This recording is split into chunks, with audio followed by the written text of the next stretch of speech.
Hi guys, my name is Jay and today we are back with another review. This time around we're going to be talking about One Marina Gardens. So when we talk about the CBD area, somehow it seems like a taboo. Because many of my clients ask me, hey Jay, is CBD a place to invest in? Because many of these condos didn't profit despite holding for more than 10 years. Except for those who entered really early like the sale at Marina Bay. So the question you probably have in your mind is, why do the properties don't make money over here?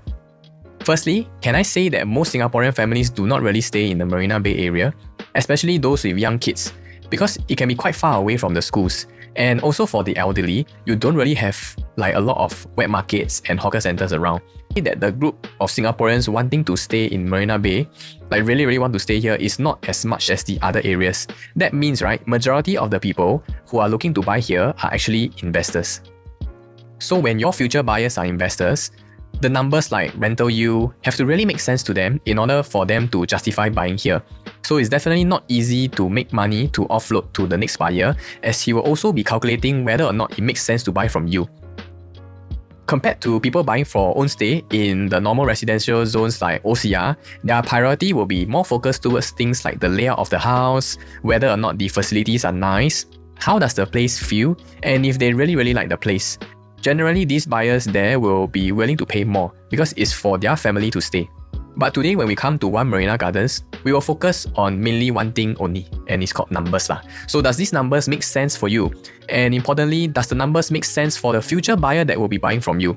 So if you can understand this, you can plan your pricing in a much more strategic way compared to others who are unaware of how to take note of certain numbers. Later on, I will introduce some concepts to you like rental yield rebalancing and dual key disadvantages so that you can better understand and calculate the numbers in order for you to be able to exit eventually. Since this is the first project in the Marina Gardens area, I would like to spend a few minutes talking about this locality and the history, as well because I'm quite interested in the design of the whole area as well. If you want to dive straight into the numbers, just fast forward to the 𝑭𝒊𝒐𝒑𝒊𝒆 section where I will discuss more in-depth calculation. So to continue, One Marina Gardens OMG is located at 3 and 5 Marina Gardens Lane. From this map, you can see that it is located right at Marina South MRT station and located behind Gardens by the Bay. This is also within proximity to Marina Barrage, MBS, and Satay by the Bay. So Marina South used to be like empty coastal land. I remember going there in the past, looking at those huge kites flying in the sky, and there's like so many different designs decorating the skyline. And if you can recognize this roundabout area, right, you will know that you are probably of a certain age. So this is a place that people used to come a lot for steamboat and bowling, and this place is mainly a recreational zone. Fast forward to the present and future, you can already see from this picture that One Marina Gardens will be the first development to be completed in this area. So whether or not it will have the first mover advantage in this locality, I think we have to discuss this more later. And in the past, the expressway used to cut across here. So I used to stay in the west. When I need to go to the airport and when I need to go to the east, the expressway used to be from here, AYE, and then it will cut behind of Marina Bay Sands and continue on. But because of these developmental plans here, they actually shifted or rerouted the expressways to become MCE. And speaking about this, One Marina Gardens is actually located just right near to the exit of the MCE. So this way westwards will bring you to places like One North or Tuas, and towards this way will bring you eastwards to East Coast or even the airport. Okay, so that makes it very convenient to get in and out of the CBD, as the other two expressways, which is CTE and KPE, they are usually quite far away, so you have to drive in a few minutes before you get into the CBD from the exit. Apart from this, right, I think that one thing good about a new township is that it feels like a clean piece of paper here that allows urban planners to plan the space well. Here is the URA map. I'm not so sure if you notice it, but if you see here, one thing about the Marina Gardens area, right, is that it's not as dense as the Marina Boulevard and Central Boulevard area. Why do I say so? Because the plot ratio over here is only 5.6, which is less than those over here. Okay, they can be high up to 20 or even 13 plot ratio. So what it means, right, is that for this piece of land, the amount of build-up and the amount of people that it can accommodate is much lesser compared to these areas, which have a higher plot ratio.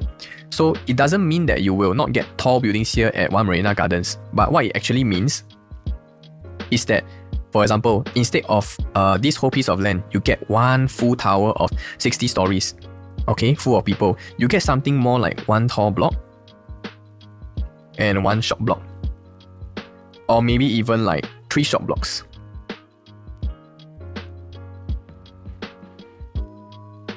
So because of this, right, the gaps between the development in this area will be crucial in helping this place get very, very good wind ventilation.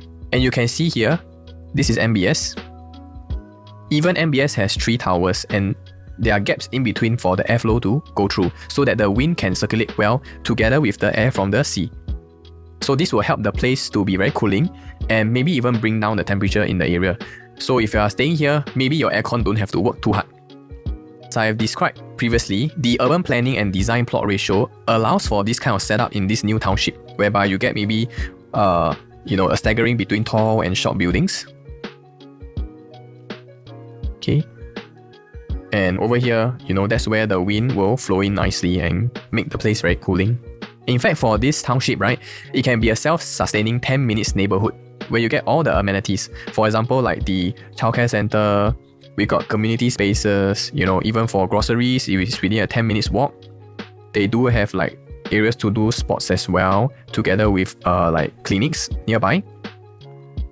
You can see from this picture here that it will be a very encouraging place to live to both young and elderly people to integrate into this space, and there's plenty of opportunities for interaction in the community. So not forgetting that this area also has very good underground network as well. This means that from the Marina South MRT here, you will be able to get connected underground all the way to Gardens by the Bay MRT. And this is a key feature also in CBD, where you get a lot of underground networks, which is often not found in other parts of Singapore. So One Marina Gardens will be developed by Kingsford. Previously, they have did 2 projects in 2012 to 2014 period, which were not so well received. But 2019, when they acquired Normanton Park, it actually changed everything.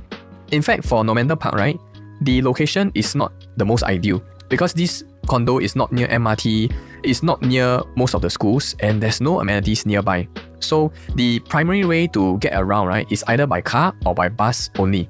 But fast forward to today, this project remains fully profitable and no buyers have made losses as of today, which to me gives a better impression of this developer now. And in the recent times, they have also further developed other projects like Chuan Park, which did very well during the launch, as well as Hill at One North in the Buona Vista area. Here is the project details for One Marina Gardens. So this is a project with 937 units, housed in 2 residential blocks of 44 stories and 30 stories, located in 3 and 5 Marina Gardens Lane.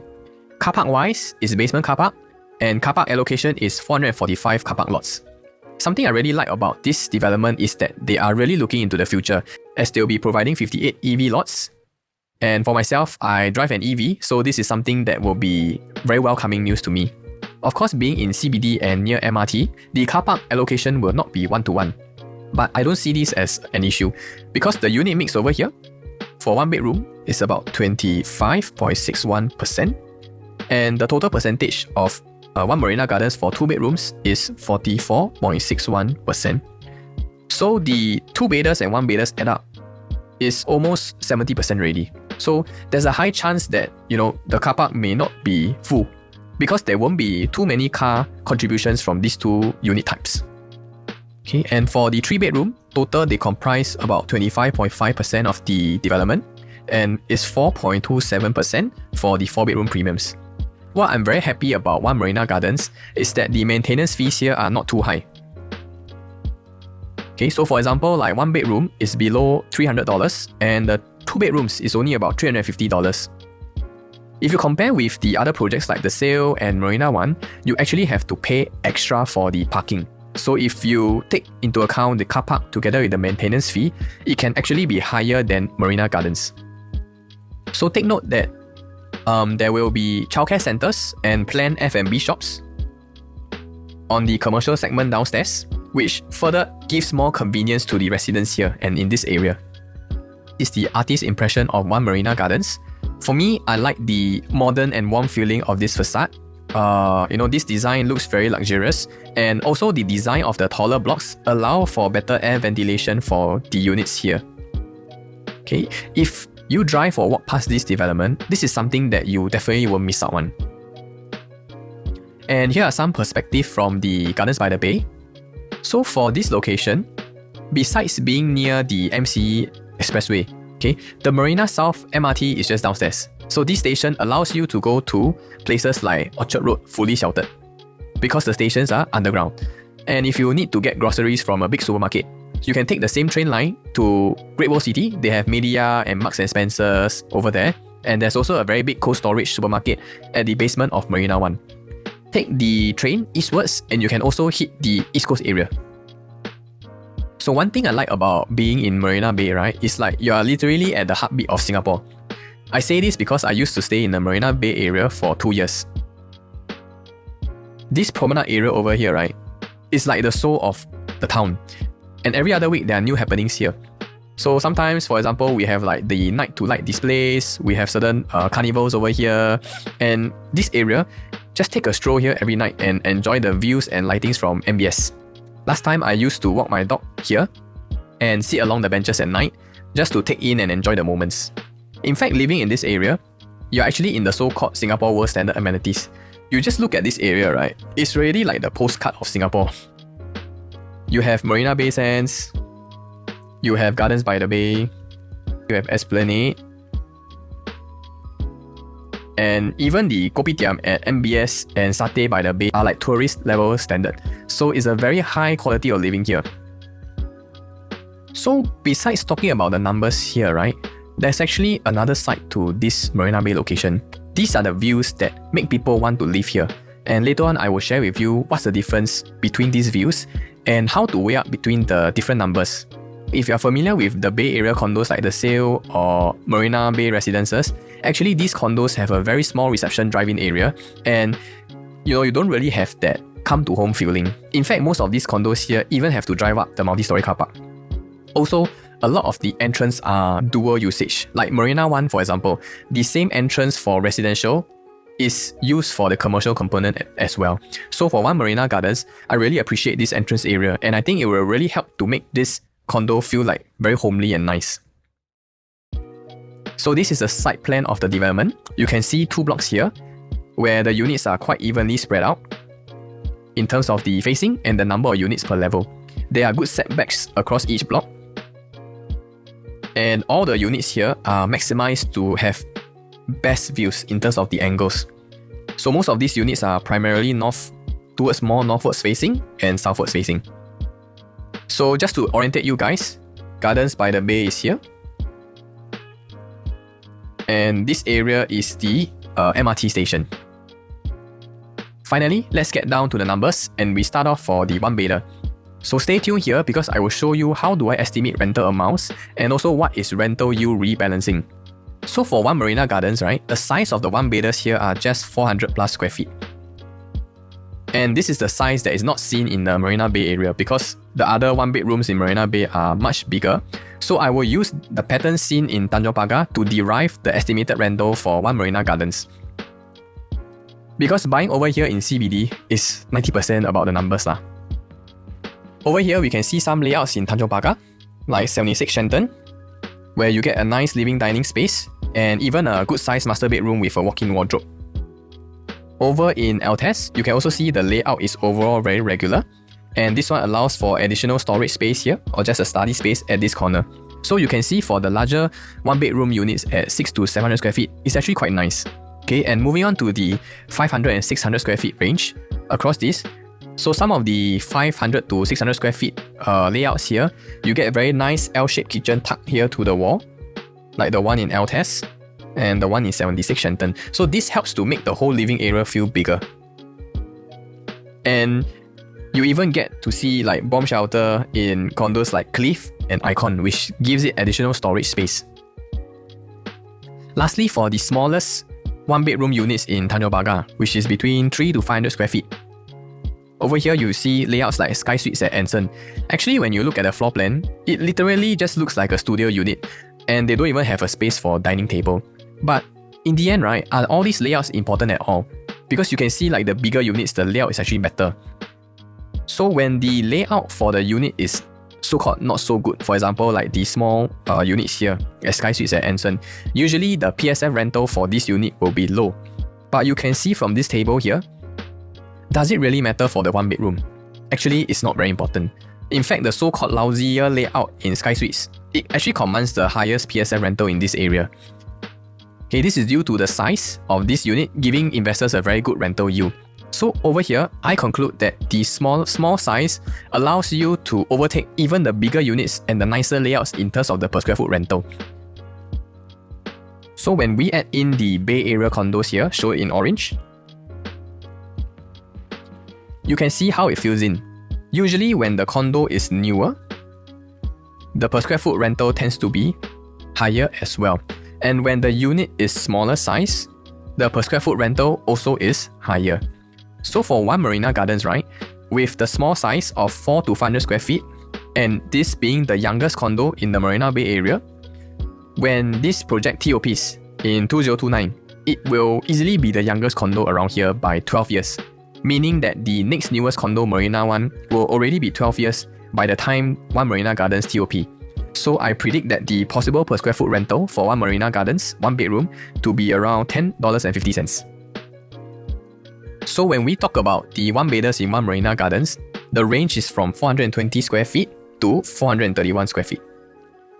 I will prioritize size first, followed by the views for the one bedder, as yield is the most critical here. So for the 420 square foot, there are two stacks, over at stack 20 and stack 2.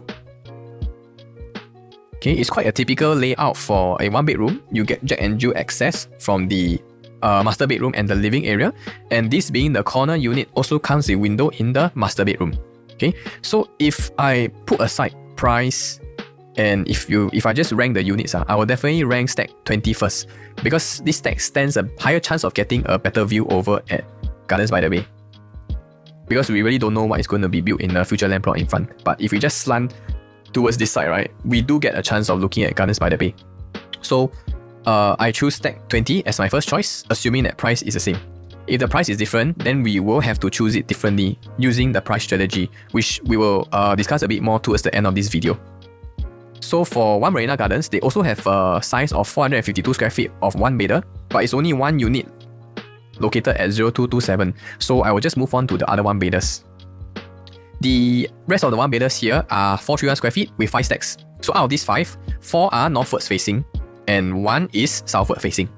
So if the preferred facing have 4 of these units and the not so preferred units only have 1, I will immediately categorize the not preferred facing as my last choice.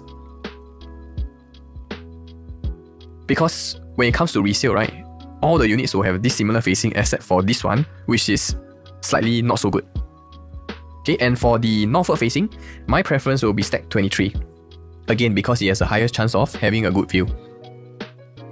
And among the remaining stack 6 to stack 8 over here, I will probably eliminate stack 6 among these 3 first, because this unit is actually very close to stack 5, which will actually block the sunlight for this unit and make this unit very dark.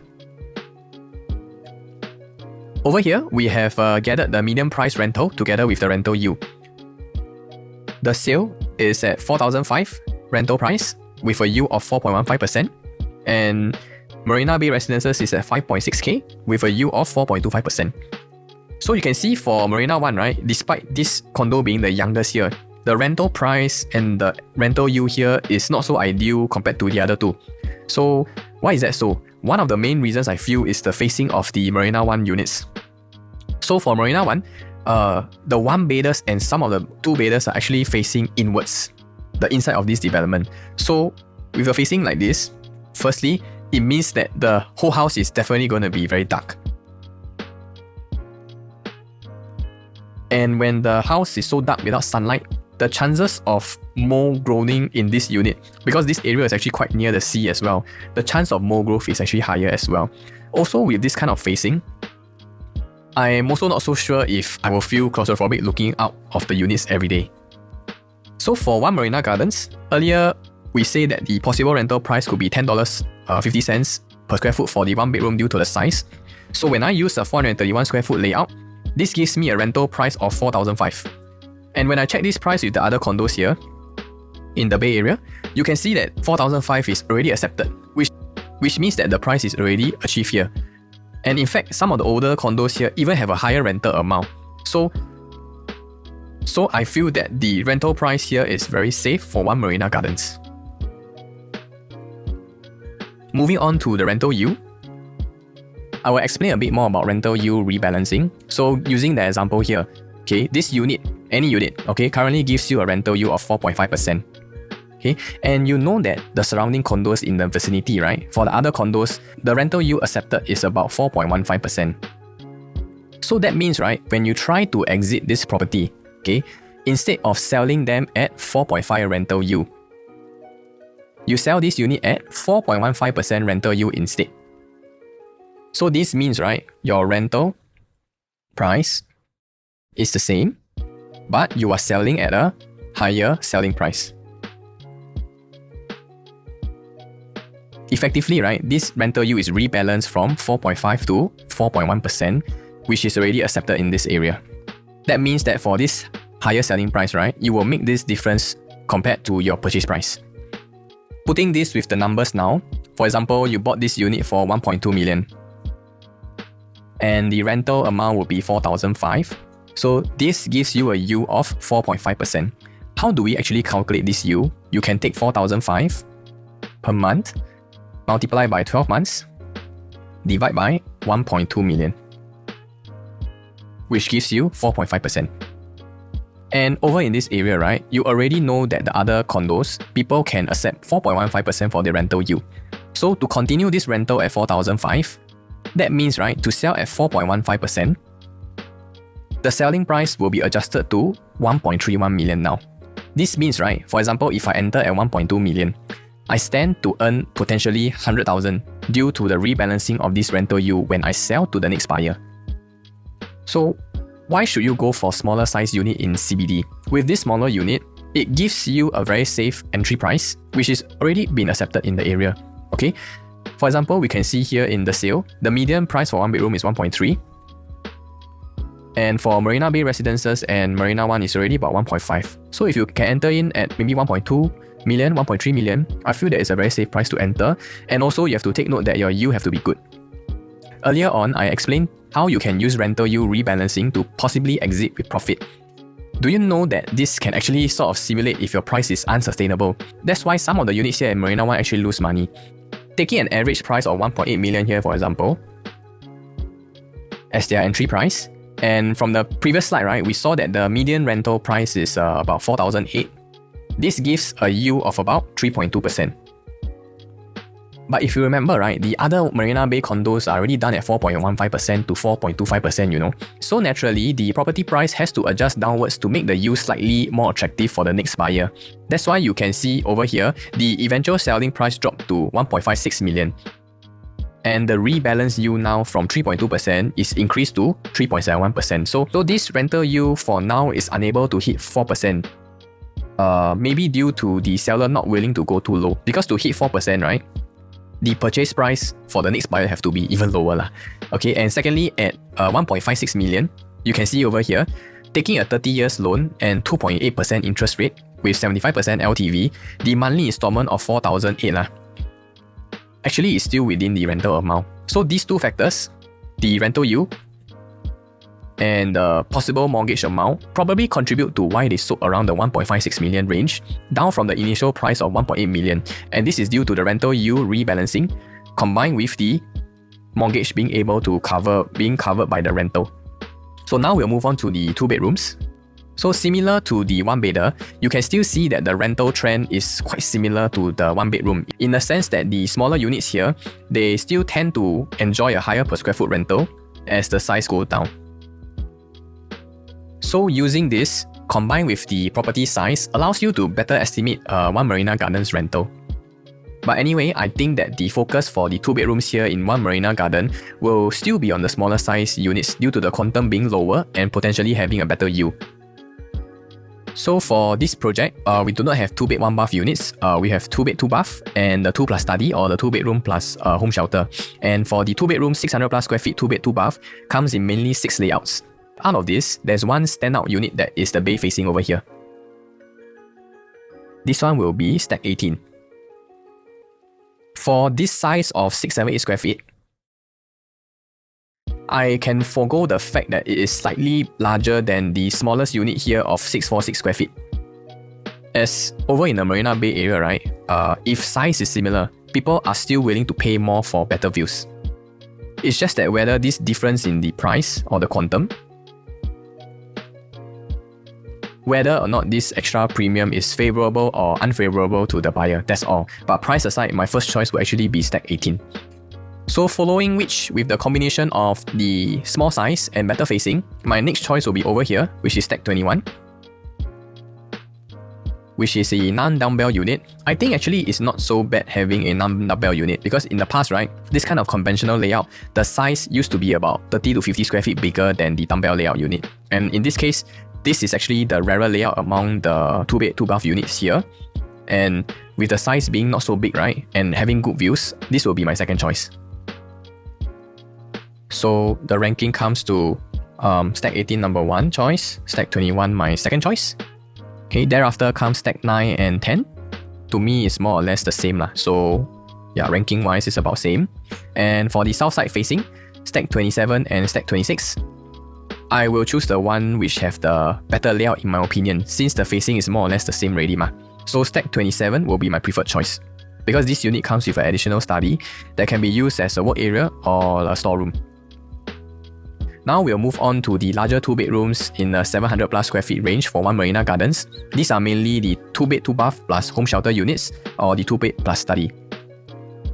We can see over here, one unique feature that is extremely rare in the Bay Area is the tuck-in kitchen.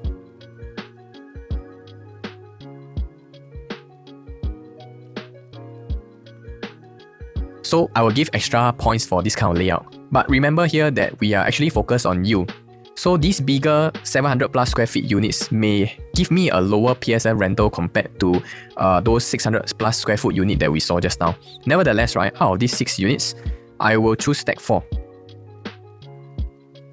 because of the facing. This is the only one that faces the bay without having too big a size difference between the other 2-bed plus home shelter units. Besides that, I will also choose stack 22 due to the northern facing with this 721 square feet size lah. Okay, moving on to the 3 bedrooms. There are 3 bedroom dual key units and the regular 3 bedroom units. I want to take this opportunity for you to learn why dual key face difficulties when selling. Because if you can understand this, you will be able to pick the unit which suits your requirement. That is very important because that can help you to determine how do you exit in future. So for here, I will use the example of 𝑭𝒊𝒏𝒈𝒂𝒑𝒐𝒓𝒆 Condo located in West Coast. You can see that there are 3 kinds of layout for the 3 bedroom here. We have the smallest 958 square feet, which is a 3-bed 2-bath. And then we also have the 990 square feet of the dual key. And lastly, we also have the 1066 square feet 3-bed 3-bath. So in order for me to explain this concept to you, right, I need you to imagine the regular 3-bedroom buyers, right, they want to buy a regular 3-bedroom over here for own stay ma. So naturally, they will gravitate more towards the 958 and the 1066 square feet units because they need 3 bedrooms, right? And why we are using dual key, right? Dual key concept in this sense for 3-bedroom dual key, this means that it consists of a 2-bed 2-bath together with a studio unit. So that means, right, the person buying over this 3-bedroom dual key, right, maybe they are actually just looking at a regular 2-bedroom units. It's just that whether, you know, with the extra cash, is it worth it for them to invest in the studio here that can give them better returns, or possibly they can rent out this unit and help to offset some of the mortgage payments. So as you can see here, right, the buyer looking at the 958 square feet unit is a buyer that die need 3 bedrooms on. It's a 3-bedroom buyer. And the buyer looking at 1066 square feet unit, right, also requires a 3-bedroom unit, likely for own stay. But the person looking at the dual key 3 bedrooms here, right, maybe they are just looking at 2-bed 2-bath and then exploring the option of is it worth it to top up extra to get a 3-bedroom dual key unit here. As you can see, the 3-bedder buyer looking to buy 3 bedrooms, right, they paid around 1.9 million to around 2.1 million over here for these two 3-bedroom units. Whereas even though the dual key is bigger at 990 square feet, compared with the 958 square feet, right? The 990 square feet actually sold at a lower PSF compared to the regular 3-bedroom unit, and almost at the same price as the non-dual key unit of 958 square feet. The reason why I think is because the demand is not so strong for 3-bedroom dual key unit in this OCR area. And secondly, right, the cost of the 2-bedroom here is only about 1.4 million. So imagine to buy this 3-bedroom unit, right? So they have to top up 500,000 more to have this additional studio unit here. So you can imagine at 1.9 million, right? I can actually buy a regular 3-bed 2-bath for own stay. So the buyers that are looking for 3-bedroom dual key unit may not be as much. Okay, over here, you can observe that the annualized return from the dual key of here, 6 to 8%, generally, right, the annualized return is less than the other two of the 3-bedroom units. So over here for 958 square feet and the 108 and the 1066 square feet, the annualized return can be higher. And that's the reason why in the OCR areas, right, dual key units are usually not the first choice, because the buyers here mainly are looking for own stay. So the demand for dual key units is not as strong compared to the regular 3-bed 3-bath units. But coming back to the CBD, people are actually hunting for good rental yields. These yields will eventually make a difference in the selling price, because the profile of the buyers here are still mainly investors rather than own stay, because as I mentioned just now, not too many people stay in CBD. For now, there's only one dual key unit layout in One Marina Gardens, which is at Stat 11 at 969 square feet. What I like about this unit is that it's a corner unit, meaning that the master bathroom here comes with windows. And one more important thing that I noticed about this layout is that the balcony of the studio is actually separate away from the balcony of the main unit. Because many times when I see a dual key unit, usually the balcony of the studio is beside the balcony of the main unit. And if it's designed this way, right, it makes both units feels like having less privacy, because you can actually peep from one balcony of, for example, like the studio unit, you can maybe even look over inside to the main unit itself. Also, this studio unit over in One Marina Gardens enjoys a very rare facing in this development, as it's looking out towards this side. So for the dual key units, I'm going to make an assumption of the breakdown in sizes for both sides, and this is just an estimate. So taking over this side of 640 square feet, which is the main unit, and 329 square feet for the studio unit. So as we have seen earlier on, the smaller units in CBD tends to get a higher per square foot rental. So I will allocate $10.50 for the studio unit estimated at 329 square feet and $9 per square foot for the main unit 2-bed 2-bath at 640 square feet. So when we multiply this 640 by $9, we get $5,760. And for the studio, using this size, if we were to multiply by the estimated $10.50, total you get $3,004. So both when you add up together, it's about $9,002. So just take note again that all these are just estimated. So please do your own due diligence, estimation and calculations when it comes to your own purchase. Now we will calculate some numbers for the rental yield rebalancing. We can see here that the typical rental yield for 3-bedders in the Marina Bay area is shown. For sale, we have 4.07%. For Marina Bay is 4.03%. And for Marina 1 is 3.93%, followed by Marina Bay Suites at 3.71%. My thinking is that for dual key unit, the yield should be slightly higher compared to a regular 3-bedroom unit when I sell off to the next buyer in future. Factoring in a yield of let's say 4.1% rental yield, at 9.2k rental, which we have calculated earlier on, the estimated selling price next time could potentially be 2.692 million. And for 4.08% yield, it could go up to 2.705 million. So these will be the numbers that you should be thinking about if you are considering any dual key units in Marina Bay. Moving on, for the regular 3-bedroom unit, I will also use rental prices and yields to gauge what is the priority when it comes to choosing these units. From these two condos in Marina Bay area, we have the Sail and Marina Bay residences, we can see, right, that generally the trend looks to be similar to the 2 and 1-bedders, in a sense that as the size goes up, the per square foot rental tends to be lower. Provided that these facings are the same. Why do I say so? You can see for here, Marina Bay Residences, right? I know that this 1009 square foot is actually bay facing, while this 1006 plus square feet in Marina Bay Residences is non-bay facing.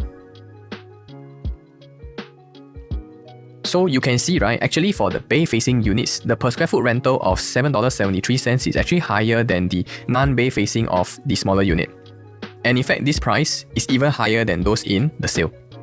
Also for the sale, 3-bedder, I know that stack 1 is the only stack that is of 1001 square feet, which is at 1184 square feet. This unit is also bay facing, which is why on top of the size difference, I feel that the extra growth in PSF is also due to it being the bay facing area. So for One Marina Gardens 3-bedroom regular units, right, my priority would actually be different. It would be the one with the best facing, because we can see from here that the 3-bedrooms actually enjoy higher per square foot rental when the facing is good. So there are 5 different layouts for One Marina Gardens, ranging from 904 square feet to 1238 square feet. The best facing ones are stack 17, which is 1238 square feet, and also stack 5, which is 1173 square feet. So this one will be facing the bay area directly. I personally will prefer stack 17, because the bedrooms here enjoys better privacy, meaning that your neighbors can't really look into even the bedrooms. And in terms of the layout, it also has a dry kitchen here to host guests. It's just that I feel that the dry kitchen can be slightly longer and bigger lah. And for stack 5, over at the kitchen side here, if this is a wall, it may actually make the whole kitchen area seems very dark.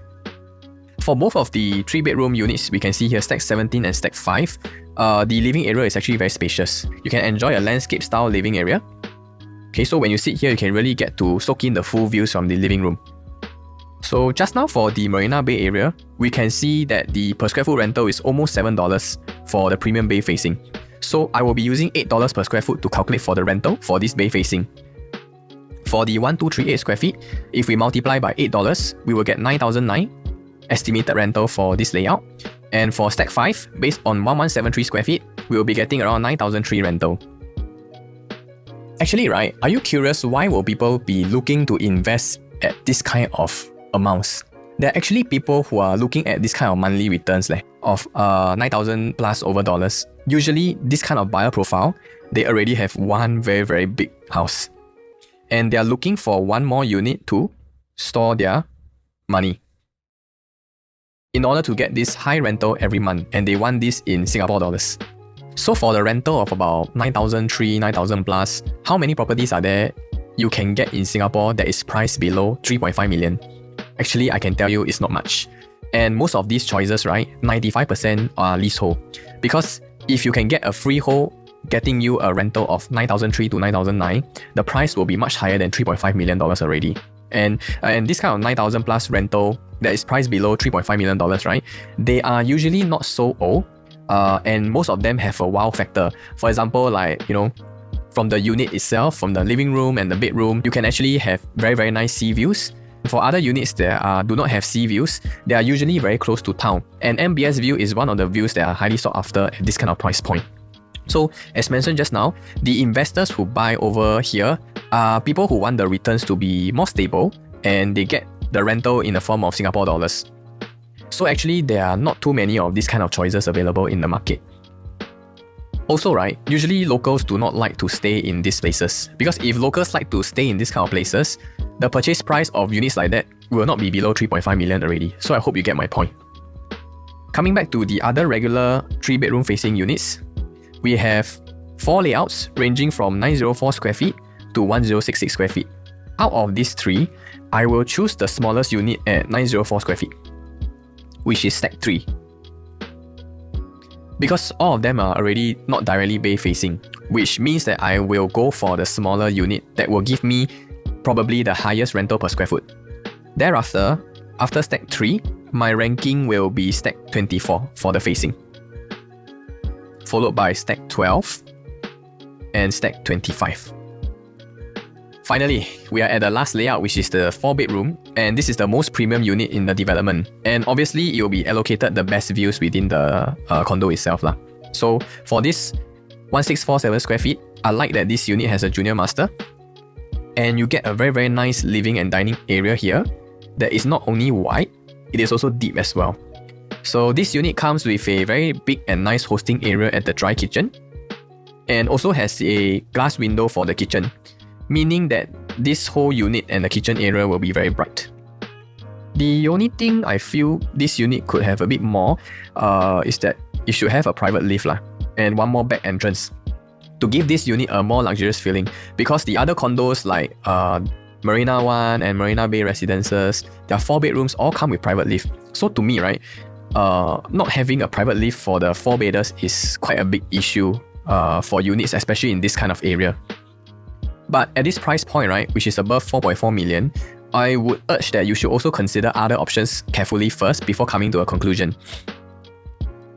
So in terms of the pricing strategy history for this developer, Kingsford, they tend to have a low per floor jump in terms of the loading, meaning that the price increase from one floor to the next floor above is usually quite low, because the usual floor increase per floor for most developments is about 0.5 to 0.6%, but for this developer, they tend to only do it at around 0.25% to 0.3%.